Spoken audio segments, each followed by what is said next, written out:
tell you something. Somebody messes with me, I'm gonna mess with him. You said you wanted to know how to get Capone. Do you really want to get him? Somebody steals from me, I'm gonna say you stole. What are you prepared to do? Everything within the law. And then what are you prepared to do? If you open the ball on these people, Mr. Nash, you must be prepared to go all the way. Want to get Capone? Here's how you get him. He pulls a knife, you pull a gun.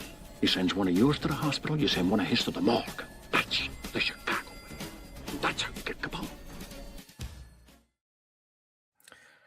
And welcome back to What Are We Watching with Cortoberfest. And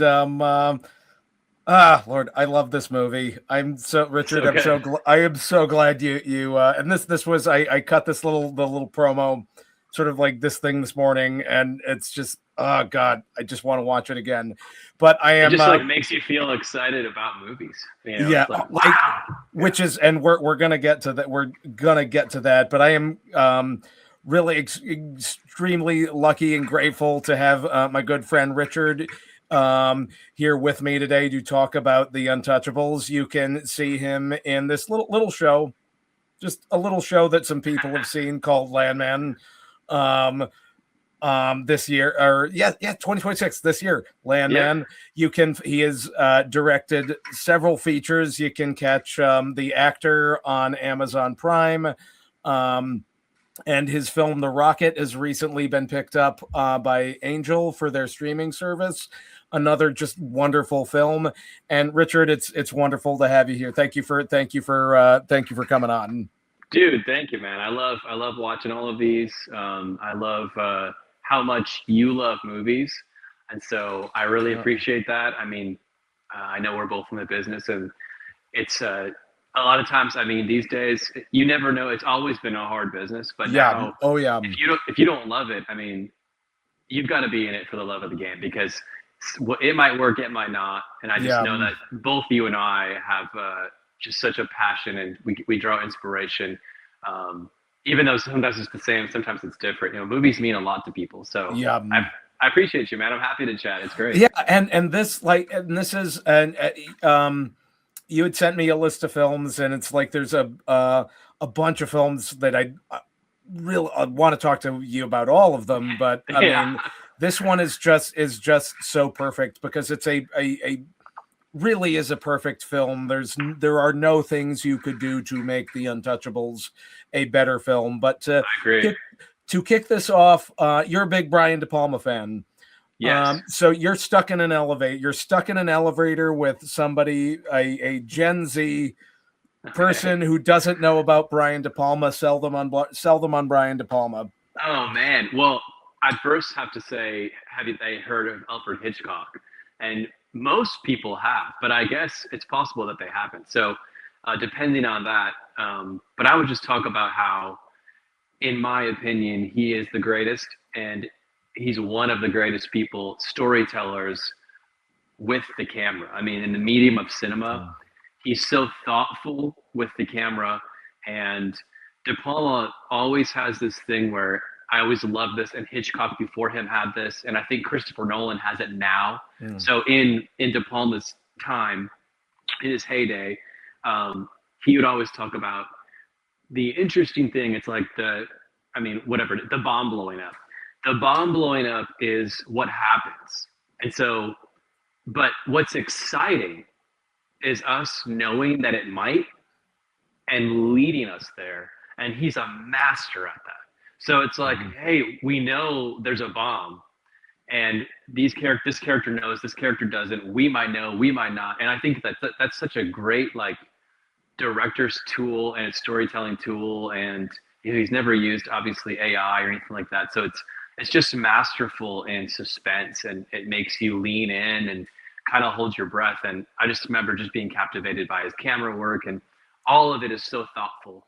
And so for me, I'm like, well, it's like a painting come to life when he's doing something, because he's orchestrating these things. And a lot of times De Palma also, there's a lot of people, like if you do a tracking shot, I mean, I guess Tarantino is in there too, like kind of between De Palma and Christopher Nolan.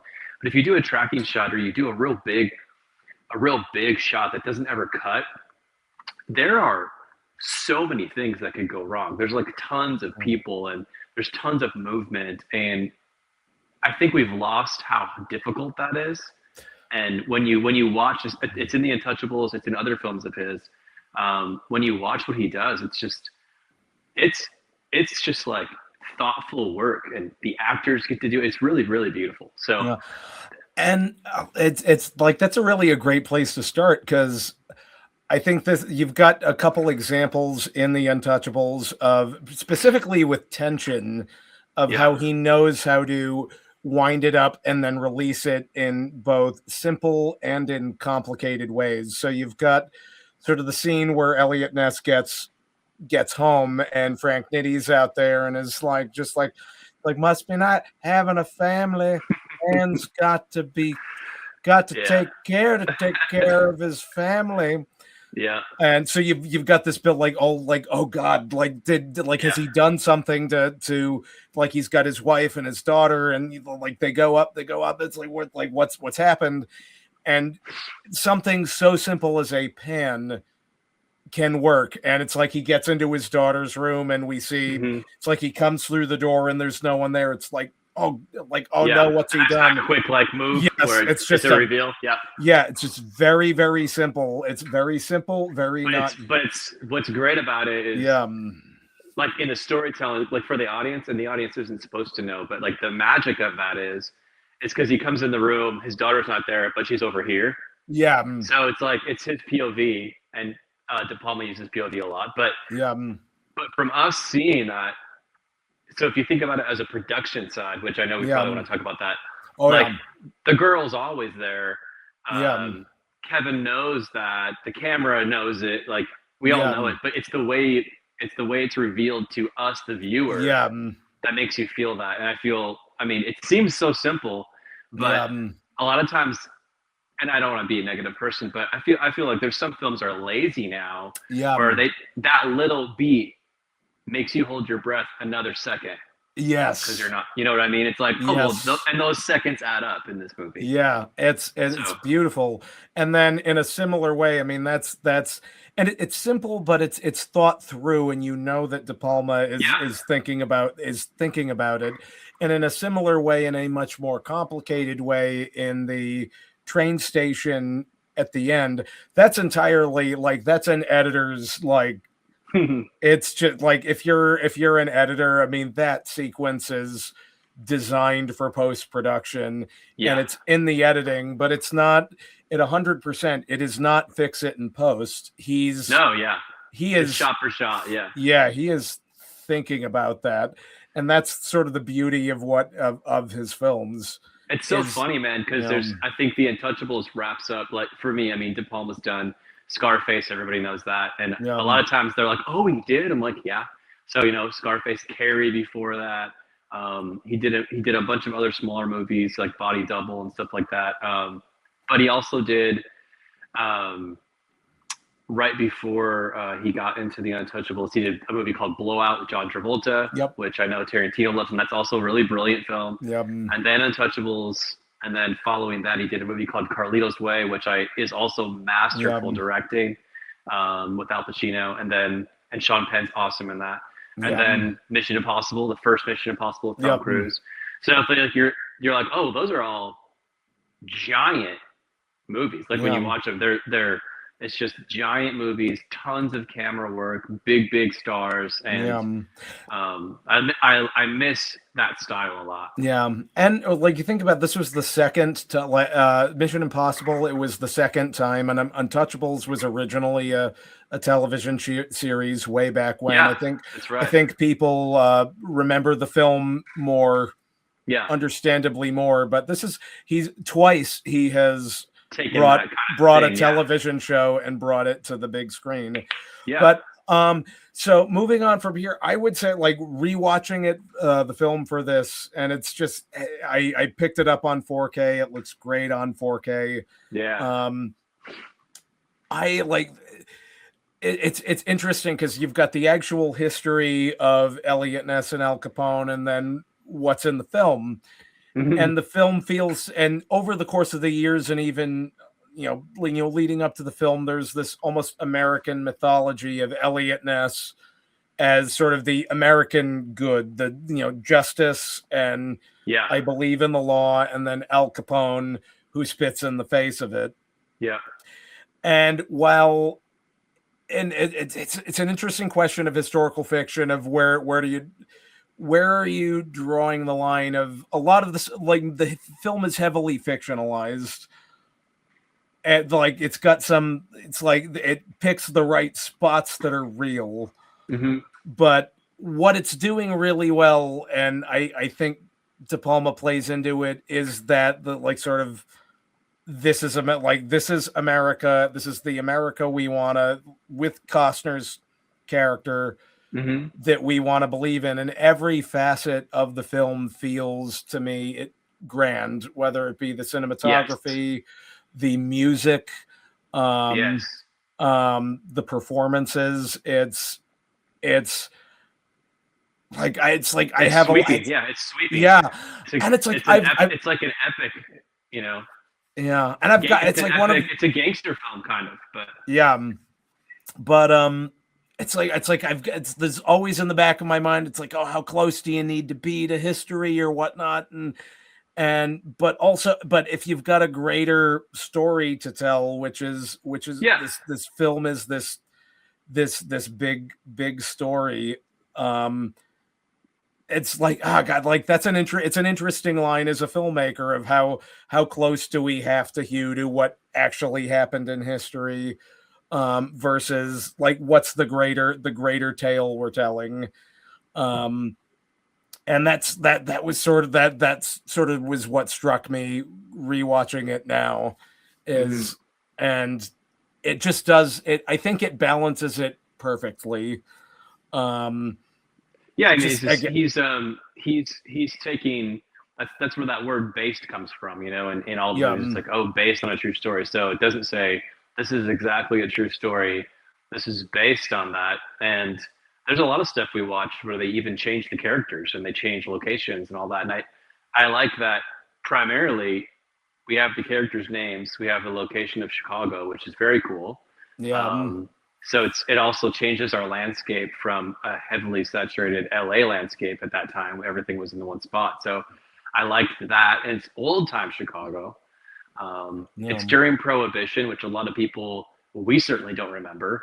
But that was a really big deal back then. And Al Capone famously, the way they got him was on his, cheating on his taxes, not paying income tax. So what's interesting is all of those things that we kind of know, they're in there. And then I think De Palma just takes it and just winds it and just elevates it all like into, I mean, it's cinema. So if you want to like watch all those facts and just actually see everything exactly, go watch a documentary.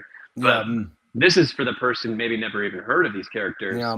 And it has a very like good, total good versus evil, straight down the line. On this, like I guess my hope with with historical fiction is that it gets the audience interested enough in history to go look it up. Like that's like enjoy the story, and then okay, what was the actual thing? And I actually had sort of a reverse thing. And when I was a kid, I was obsessed with the Titanic as an actual historical event. And then when I was 10, we went to go see the James Cameron movie. And I was wildly disappointed because it was Romeo and Juliet on a boat, which I have since it's like Titanic is a good movie, but like I was just like, why isn't it like it needs to be one for one? And it's just like I've learned over time to, I think, be a little bit more like, this is, like you said, this is cinema. This is meant to bring the audience on an emotional journey. And you have characters, Titanic, obviously they created characters of Jack and Rose.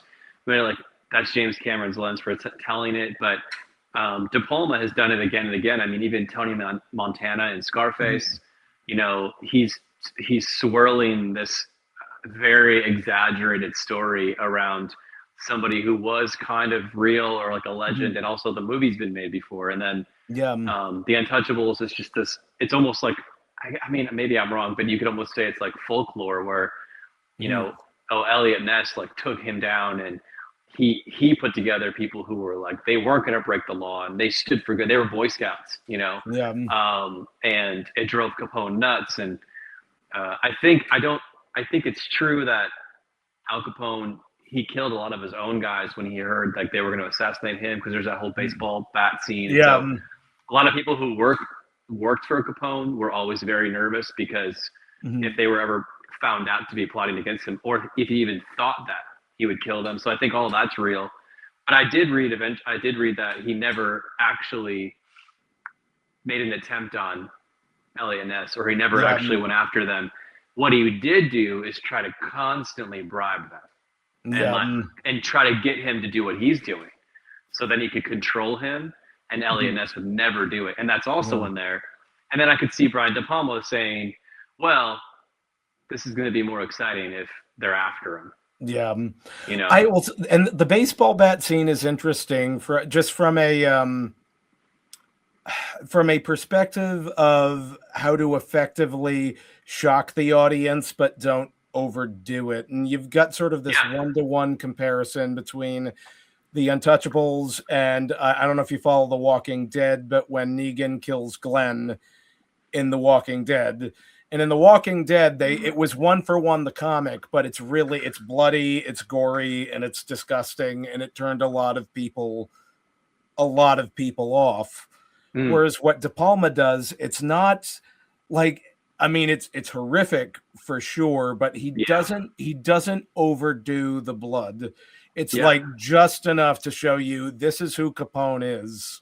It makes you freak out a little bit, but it's not gratuitous. And I'll just mention, I mean, I could talk about the shots of the movie all day, but I'm a big fan of, and when I direct movies, I definitely use it all the time, because I think it's a very fun way to see the whole picture. But De Palma uses overhead shots a lot. Yeah. So even in that baseball scene, like you see the whole scene, the tension's winding, the hit comes, the music kicks, and then we go to an overhead shot and it pulls way off.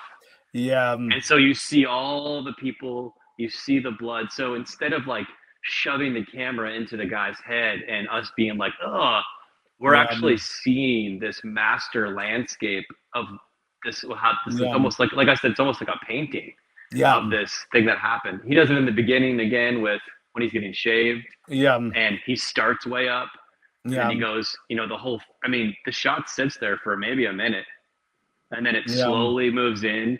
And all of the actors start, doing their parts, and he's talking, and it's just this long cut all the way to him. And then, of course, you've got a guy shaving him with a straight razor, so you're just like waiting for him to accidentally cut him, and then he does, and you're like, So even from the opening, he grabs you with that. And I mean, this might be a good point to jump into De Niro's performance, because De Niro manages with Capone to have this, from that first shot, like there is this tension of like, okay, I don't want to mess with this guy, but he just has this charm. I was going to say he's just basically playing he's not even playing them. They all know he'll kill him, but he's just sort of keeping everybody. All of his enemies are real close to him. Yeah. And they all work for him. And I always think it's so funny, these things. And I mean, I'm no mobster, so what do I know? But I'm just saying, I always think it's interesting in these movies that obviously we know De Niro from Again and Again and other people, and also the real story we know about, the mob.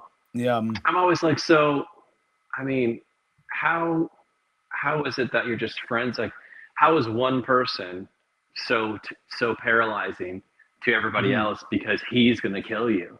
And I think that's why I like this, because that's kind of what Elliot Ness is saying, where he's like, well, I don't care about that. He's not going to then he's going to have to come kill me, And so it's kind of like, you want somebody to have a spine, basically, which that goes back to that American mythology where it's like, we want America, we're Arnold Schwarzenegger and Rocky Balboa and Hulk Yeah. Hogan and all these things. It's like Elliot Ness goes in there. We're like, no, we stand for truth. Superman.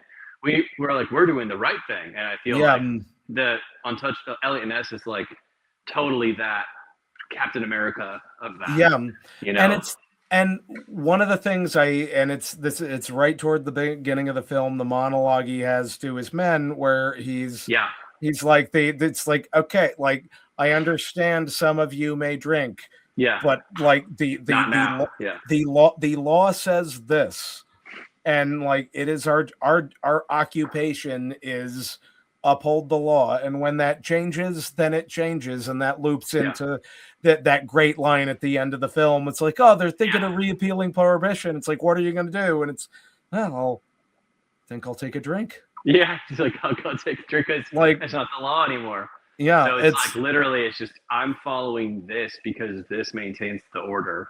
And it's like, to think about that is it's such a strict thing to think. And I don't know if we really know that Elliot Ness was even like that, but I feel like this is very, very early in Kevin's career. Yeah. And so, for Kevin Costner. So for him to have such this, it kind of defined, I think, a lot of what he stood for, like, later, I think, because he's kind of always playing, if he's not playing a baseball pitcher, he's playing this kind of good guy that we saw him at. Both Costner and Connery, and this is I think a good time to go into both of them. Like this, what a great time to be both of them, because you had Costner, he really hit it with this film, and then he had Field of Dreams in '89.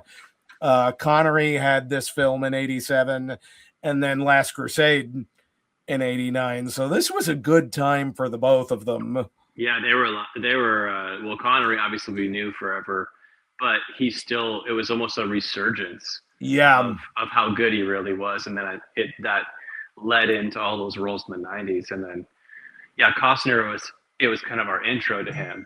He did a couple of things, but I think that Field of Dreams and The Untouchables really defined him as a leading man.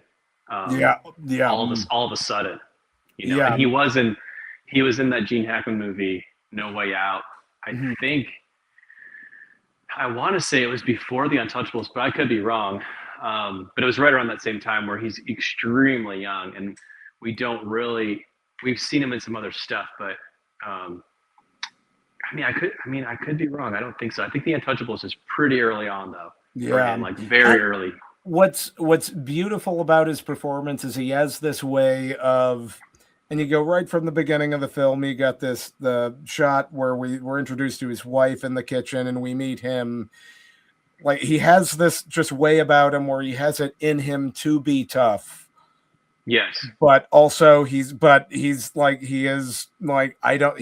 want to. It's like, I will do anything within the law. And that's sort of where Connery comes in, and just like, okay, what else are you prepared to do? Yeah, exactly. Like, what are you prepared to do? And that's it's sort of the moral question of the movie is, you believe in good, like, you might have to break some rules in order to do that. Which I think is the whole, like, moral conflict of the movie, which that's what makes a story is, we're watching this guy trying to do remember, he has that also really famous line where he's finally got his guys with him, and he's going to charge into that warehouse and, stop the shipment. And he goes, "Let's do some good." Yes. It's just like the ultimate. Yeah. Because he's, what I love about that is, even if we like laugh at it, I laugh out of almost admiration because he means it.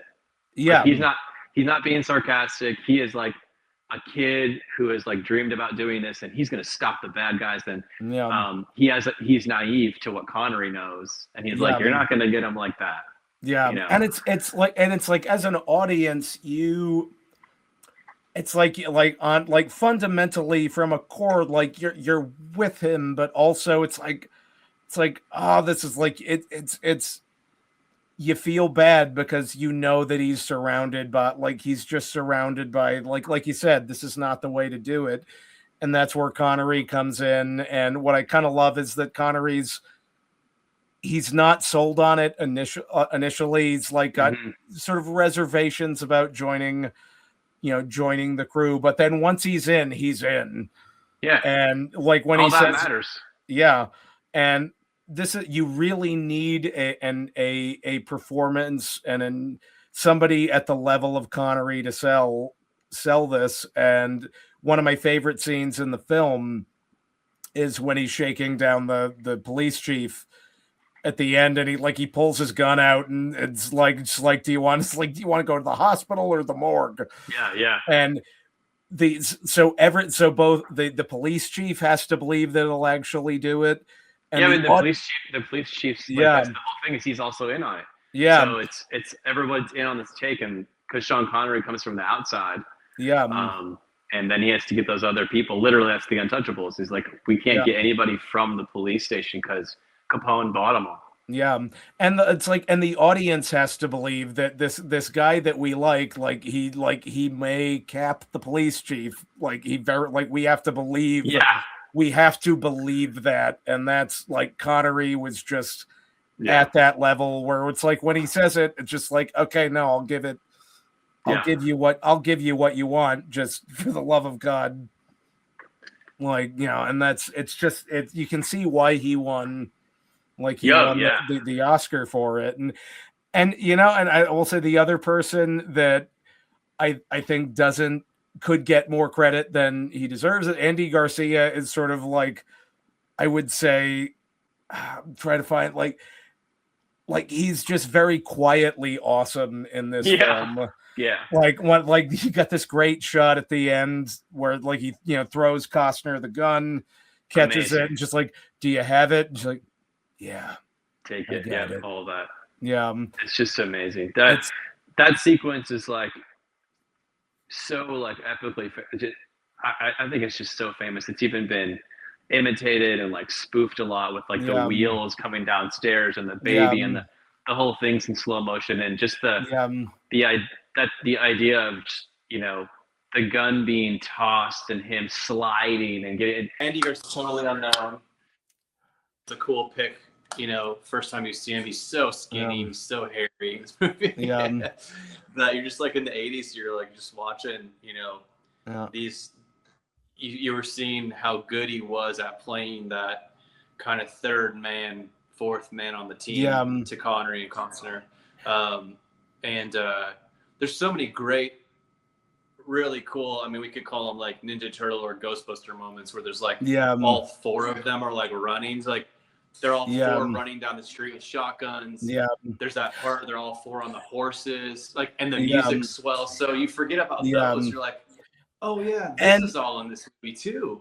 And the I would say underappreciated, the actor who plays, I'm sort of, my brain, it's escaping me, but Wallace, the accountant, who just does this great job of being he didn't even ask for this. He's just sort of thrown this, oh, you're coming, here's a shotgun, we're going to bust this up. And he has no choice. He has no choice, really, And he just because he's just forced to be put in this position. And then he owns it and then lives up to. And one of the things, and it's sort of a really great sort of, I think, a performance thing of where he's really enthusiastic about the tax stuff, whereas no one else. They're all like, oh God, this is business, numbers. What are you even talking about? But this is the thing. That's what matters. Yeah. This is the thing that okay, he's done all of these other crimes, but I promise you, this is the thing that's going to bring him down. Well, it's on paper. You can track it. Yeah. And it just you can prove it. You can prove it in the court of law, which I do love. I love that they show.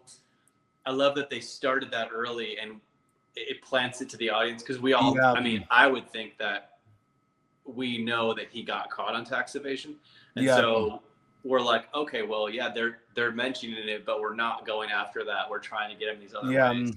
But in the end, that's how I got him. And it makes it it's just sort of all the more tragic when he's killed in the film. It's this is we're taking the most innocent member of this crew and he dies horribly. Yeah. And just the way that it's cut. And again, this is just sort of like watching it this time. It's just like, like if you're this guy, like you have to see this man get brutally murdered before getting brutally murdered yourself. It's just this horrific, tragic, and basically all of the people, and I think it applies to when Connery dies as well. It's just this heroism in the face of like, this is it for you, and like Connery. And I mean, talk about in terms of POV shots where it's just with tension, where we're following him, and then you think, okay, dude, have you ever even seen, like, I feel like De Palma was kind of taking a chance. I mean, he does POV a lot in a lot of his stuff, but that is like so specific of a scene where they're going to the outside of his apartment, and you're the bad guy, and it's like they even show his gloves and stuff. So it's like very well thought, and you're following through the windows, and you're seeing him walk down the hall, and then you're seeing him pour a glass of whiskey, and then you're seeing him go to. All of that is filmmaking. Like, you are so like watching this, the music that's there with the walk, the back and forth, the door, the turn. Yes, that leads to it, but what's cool about that scene too is Connery goes to the record player and starts cranking, and then he turns around, so he knew he was there. And then it doesn't cut till then. That's also a very long sequence. And then it's sort of a great example of setup and payoff, where they set up at the beginning of the film that Connery has the sawed-off shotgun in the record player. So, and it's sort of like you think there's this brief moment of hope of, it's like, oh, like he's got the one up on them, but just not quite. And it's then he brought him outside. And then famously in SNL, that guy calls Will Ferrell you dago bastard. In that skit, the Jeopardy skit, which is funny. But like, what's funny is that's totally from that moment. In the Untouchables. So like all those like cultural things, I feel like you sometimes forget how many little things are in there that are iconic, that I think that they inspired a lot of other movies and storytelling. I mean, Connery won an Academy Award for that movie, and I would, and it's just like, again, it's like if you're picking movies that I would say, like, you want to teach film, like pure filmmaking as an art, like Shawshank Redemption and The Untouchables. Like two films that there is like, they're not overblown the way movies tend to be overblown a little bit now. They are like, it's filmmaking in its purest form.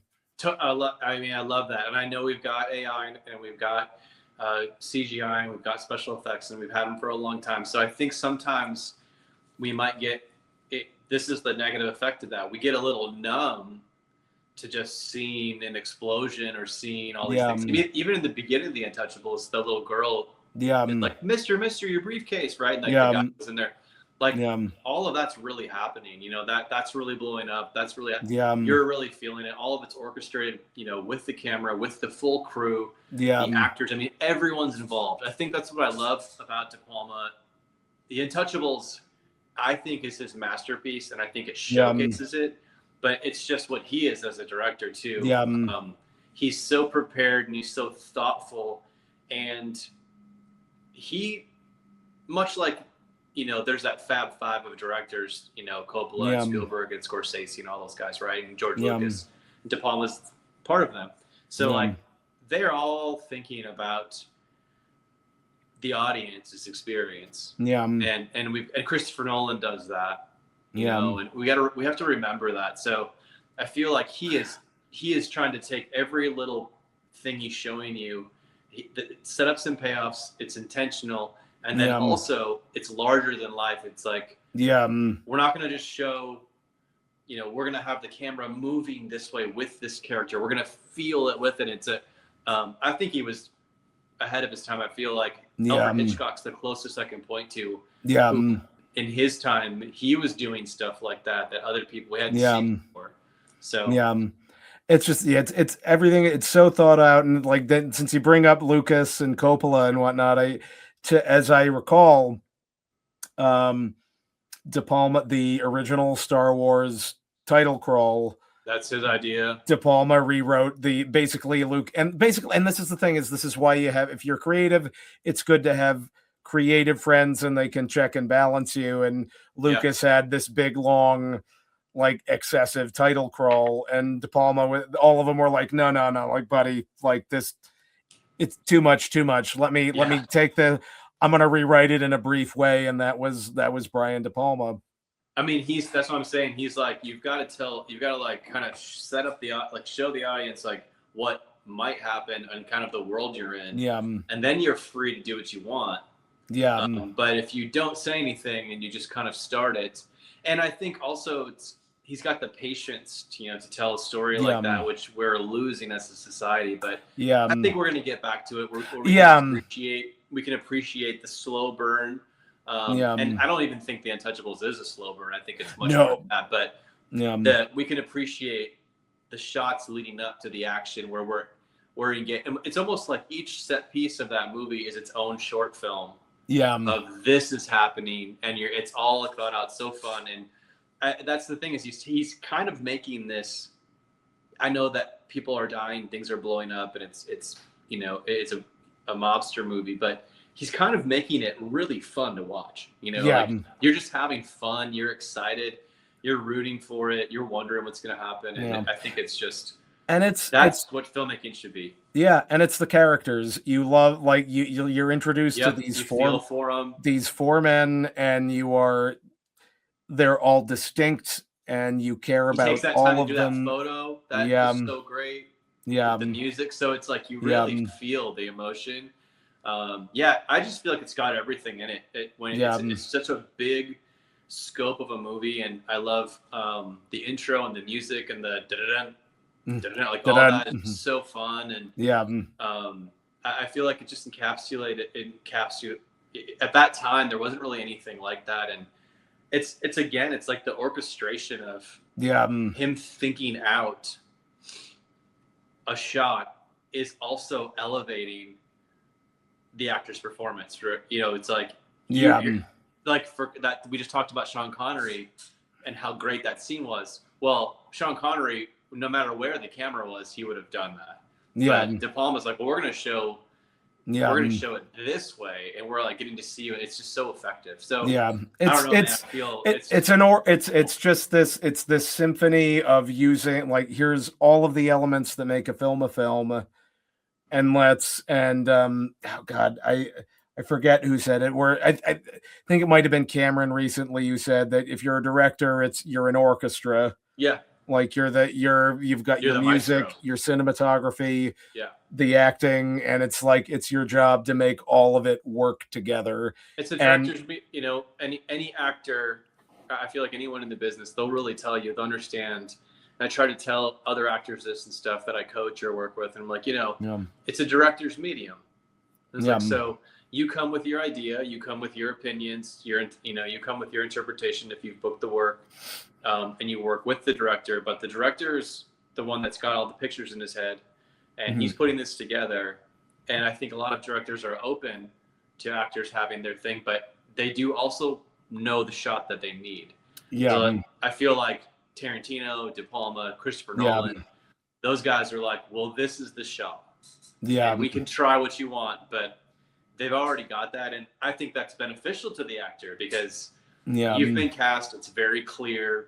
And I think that's really, I like that kind of filmmaking. I know it's not the only way, but I like that because I think it enhances that experience. Funny thing too, I mean, people might not know this. I always thought this was interesting. It's like, Brian De Palma did The Untouchables instead of Taxi Driver. Really? He had the script for Taxi Driver, and he said, "Who wants to watch this?" And he gave it to Martin Scorsese, and recommended Robert De Niro. And and Martin Scorsese made that movie before The Untouchables. That's really, really interesting because I think that each of those movies, they ended up with the right director. I don't know that De Palma. Right. I don't know that De Palma had the each of them were meant for the film that they made. Like Scorsese, unknowingly grew up in New York with De Niro. Yeah. But they didn't even really know that till later. And De Palma was, I want to say at USC, or he was somewhere, and he saw De Niro and started to use him in his short films. Yeah. And he met Robert De Niro, was already working with him. So then then he obviously did his other movies, and he did Scarface and these things. But then when he got Taxi Driver, he gave it to Martin Scorsese and said, "I think this is better for you." Yeah. So even like, how cool is that? Yeah. I feel like that's such a classy professional thing for Yeah. you to be a director and look at something and know, oh, this is better for you, and I recommend you should use Bob De Niro for this. Yeah. And that's so cool. So Yeah, like all of those things. Yeah, you're right. They'd be different movies. The Scorsese is a masterful director too. Yeah. But the pace of them would be different. Yeah, and I don't think either of them would be as good without the director that they ended up with. Yeah. So like that's really, I did not know that. That's very cool. Yeah. Cool. Yeah, he's I always just admired hearing those stories about him, because it's kind of like when you discover like that you like a band or you like a certain song or whatever, and you realize you're like, oh, this is my style. I feel like I watched these movies when I was younger. And I love movies young, so I did pay attention to the director, but I never really connected or thought about that. I was like, oh, wait a minute. I love this. This director's directed like 3 or 4 of my favorite movies. So it's like, I guess I love this director. And, it doesn't mean he's the only great director. I think Spielberg's incredible, and everyone has their own claim to fame. But there's just something about the use of the camera and the thoughtfulness of how can I make this so interesting. And I feel like that takes a lot of intelligence and a lot of vision pre-special effects or CGI. How can we take this story and make it interesting? And how can the actors perform it? How can we get these actors to perform this and have us believe it and connect to it? So I think all of that's why it's so good.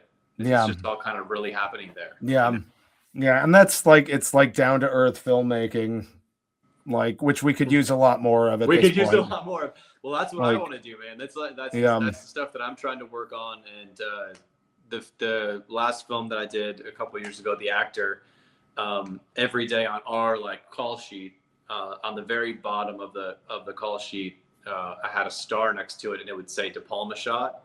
And me and my DP would have a really big, long movement or tracking shot that we try to get of what we had shot. And if it worked in the edit and it was great, we had it. And if it didn't, but that was really fun because I was showing him the Untouchables and showing him Carlito's Way and Scarface, and I was like, well, he's got the action all blocked out, and the actors are doing that with the set pieces set, and then he's thinking, how can the camera interestingly follow this action so we're with you? And it's just really fun to do, and there's a lot of that in The Actor. Big moments starting on something and then like moving to reveal, and it tells the story as it goes and reveals it, and that's all really cool. And you can't not plan that, like it's got to be in your head. You've got to see like, oh, this is going to be great, and then an actor starting too late or too soon can wreck it. Anything can wreck it. But when you get it, you're like, wow. It's like when you get it, it's like satisfying. Yeah. And to get those kinds of shots and not be doing a student film or not be making something on an iPhone, but to working with these caliber of actors. Kind of, I'm sure they were in a studio most of the time. But to be able to do that, with that level of talent around you, it's like when you hit it, that's why it's so good. In The Untouchables just has it again and again and again. So I think it just showcases you know, after that he could do whatever he wanted, you know, and he did a couple other things, and then Carlito's Way is very good. So I recommend to you know, to the viewers of this, if you've never seen Carlito's Way, I think people missed it. It's kind of got like a mix of Scarface and the Untouchables in it. And it's great. It's like, and a great performance from Al Pacino. He's so good, and that end, it's so funny because it's like also at a train station. So the end of that movie was originally supposed to be the Untouchables. And it was supposed to be that big long. It's like a 13-minute shot. And they're supposed to do all this crazy stuff, and the studio said it's too expensive, and you can't do all this on the train, and you can't use the train station. So they last minute, De Palma changed it to that staircase scene. So he basically was like, well, let's have it all play out from like the train stopping, and we'll stay in the staircase. And that's a cool story too, because he wanted that to be even bigger than it was, but look how cool it happened. Out, you know? And it's like, I mean, that's evidence of like, you've got, depending on where and when you're making your film, there are limitations, and like ultimately you may be forced to work within those limitations.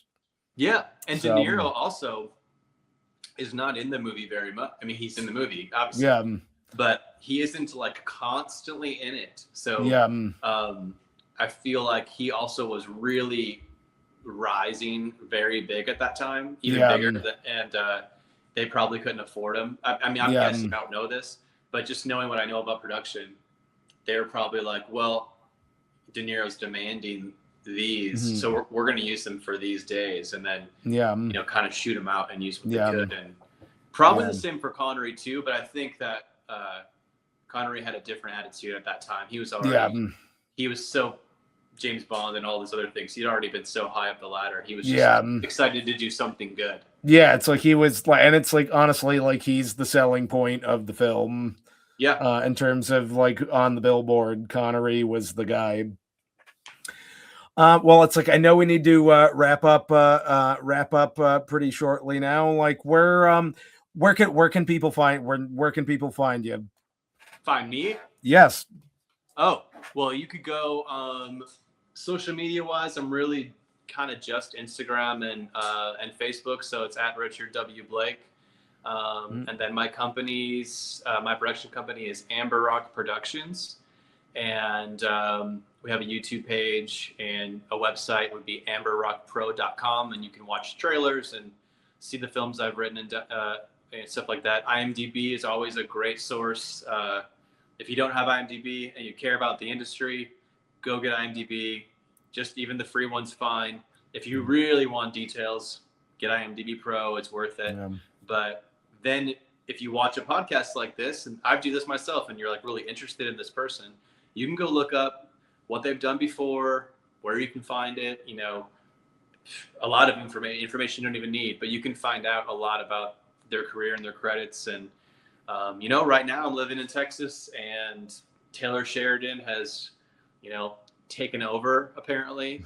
And so my agent, I have an agent, you know, in Austin and Dallas, and I have an agent in Los Angeles, and then I have a manager who's international and reps me nationally. So I'm kind of just going out, you know, I get about maybe 3 or 4 really solid auditions, probably a month or every 3 weeks, which is in this climate not bad. And sometimes I pass on stuff, but if it's a high caliber project, you know, I'm going for it. And then writing, developing my own stuff and being inspired, you know, throwing it back to the Untouchables. It's like, even that little clip you showed up front and we were talking about it. I mean, anytime I kind of see that and other things that inspire me, other movies that I love, I get real excited about it again. So sometimes it's good to go back and remember what movies you loved and kind of rewatch them, because you kind of forget how much they affected you. So I appreciate you so much, man. Like, respecting film and wanting to, you know, talk about this, even though it's, what is it, 40 years old? Yeah, it's more than that. It is. Well, being born in 1987, it is 30. It is 39. It is 39. Not 40 yet. Yeah. Stop. Okay. Stop. Well, I didn't see it when I was a little kid. I wasn't allowed. I got to discover it later. Yeah. And then as I got in the industry and I was working as an actor, I started to really think about clearly, why do I love this and what do I want to do? Then I started to order, my Rockies and my Untouchables and my directors, and I started to like have that body of work that I could draw from and be like, well, I want to be like these guys. Yeah. And girls. Yeah. So it's like, if you have not seen The Untouchables, it is a perfect film. Go out, watch it. You will not regret it. It lives up to every single, every good thing you've heard about this film is true. Go catch it. Richard, it is always a pleasure to get to talk to about movies with you. Thank you so much for coming on. I look forward to talking again. Yeah, dude. Same, Jonathan. I love you, buddy. I love talking with you. Appreciate all the passion for film. So let's do it again anytime. Okay, just reach out. Like anytime, anywhere. All right. See you, buddy. See ya. I just happened to be there when the wheel went round. They say they're going to repeal prohibition. What will you do then? I think I'll have a drink.